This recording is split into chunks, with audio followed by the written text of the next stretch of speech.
Assalamualaikum warahmatullahi wabarakatuh. Kembali lagi bersama saya Neti Melani pada mata pelajaran IPS.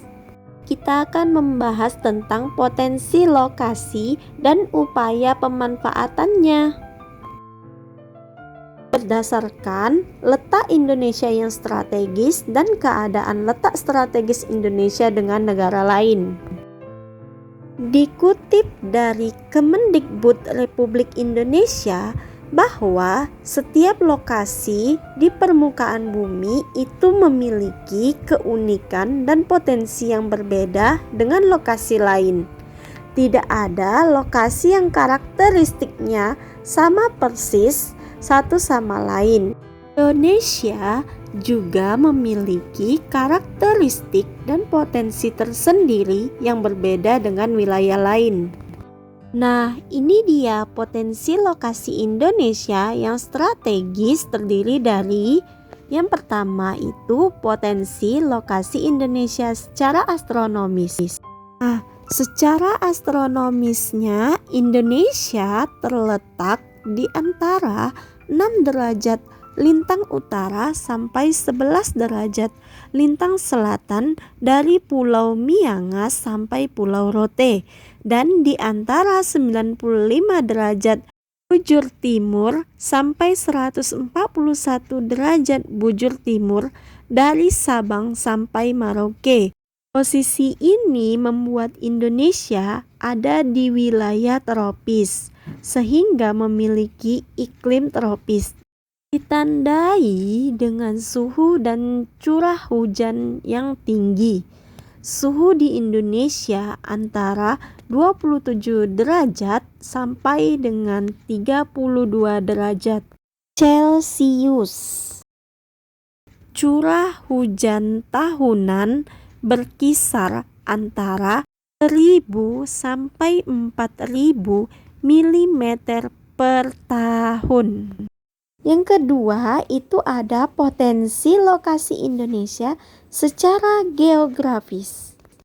Secara geografis Indonesia terletak di antara 2 benua dan 2 samudra, yaitu benua Asia dan benua Australia, serta Samudra Pasifik dan Samudra Hindia. Nah, posisi ini membuat Indonesia dilalui jalur pelayaran internasional antar negara dan antar benua. Walau tampak rumit, rute pelayaran utama atau core route Indonesia relatif sederhana, yaitu menghubungkan Amerika Utara, Eropa, dan Asia Pasifik melalui terusan Swiss, Selat Malaka, dan terusan Panama. Indonesia juga dilalui jalur pelayaran utama dunia, yaitu jalur pelayaran komersial paling penting dan melayani pasar utama dunia. Ada juga rute pelayaran pendukung, secondary route, yang melayani pasar lebih kecil. Indonesia dilalui jalur pelayaran utama dan jalur sekunder. Indonesia ada di benua Asia yang saat ini perkembangan ekonominya sangat cepat.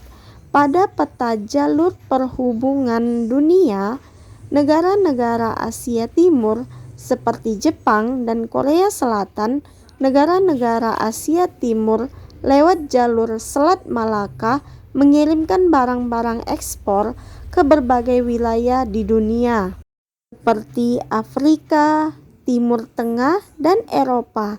Nah, negara-negara Eropa menggunakan Selat Malaka untuk menyalurkan ekspor ke berbagai negara di Asia. Dan yang ketiga yaitu potensi lokasi Indonesia secara geologis. Nah, keuntungan posisi Indonesia secara geologis itu adalah Indonesia ada di jalur pertemuan 3 lempeng, yaitu lempeng Eurasia, lempeng Pasifik, dan lempeng Hindia. Posisi ini membuat Indonesia memiliki banyak gunung api dengan berbagai implikasinya.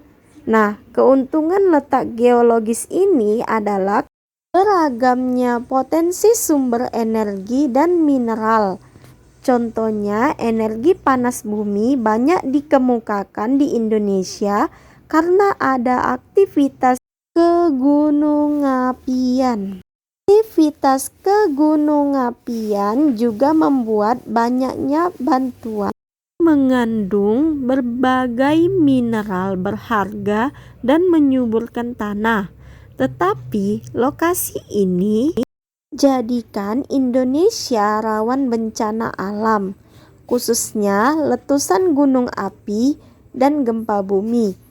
Nah, potensi lokasi Indonesia dengan berbagai keuntungannya telah dimanfaatkan melalui berbagai aktivitas pemanfaatannya. Lokasi di daerah tropis dengan ciri suhu dan curah hujan tinggi sangat mendukung aktivitas pertanian dan perkebunan. Beragam jenis tumbuhan telah lama dibudidayakan nenek moyang bangsa Indonesia. Bahkan beberapa tanaman seperti rempah-rempah telah menarik bangsa lain datang ke Indonesia. Nah, aktivitas pertanian dan perkebunan di Indonesia telah menghasilkan banyak komoditas sebagai ekspor dan sebagian dikonsumsi untuk kebutuhan dalam negeri. Sayangnya, sebagian komoditas justru masih impor, misal kedelai, bawang putih, dan buah-buahan. Nah, kondisi ini cukup ironis mengingat potensi lahan di Indonesia begitu besar. Selanjutnya yaitu tentang upaya pemanfaatan potensi lokasi Indonesia. Pertama itu ada meningkatkan konektivitas nasional dengan menghubungkan berbagai wilayah di Indonesia sehingga dapat mengekspor hasil sumber daya alam tanpa hambatan transportasi dan komunikasi. Kedua, memanfaatkan potensi sumber daya alam dengan mengembangkan dan menggunakan teknologi sehingga memiliki nilai tambah bagi manusia. Ketiga, meningkatkan kemampuan ilmu pengetahuan dan teknologi untuk mengolah sumber daya alam dan menghasilkan berbagai produk industri yang dapat diterima pasar internal. Yang keempat, menyiapkan infrastruktur perhubungan seperti pelabuhan dan bandara serta kebijakan untuk kelancaran pemasaran. Yang kelima, menjalin kerjasama dengan negara-negara di kawasan Asia Tenggara maupun kawasan lainnya untuk mengelola lalu lintas pelayaran sehingga memberi keuntungan dalam pengembangan dan pembangunan kawasan.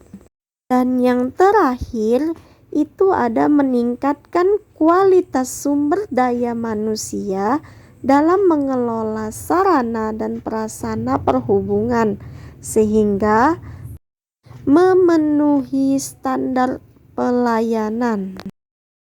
Sekian pembahasan kita hari ini, sampai ketemu lagi di pertemuan berikutnya.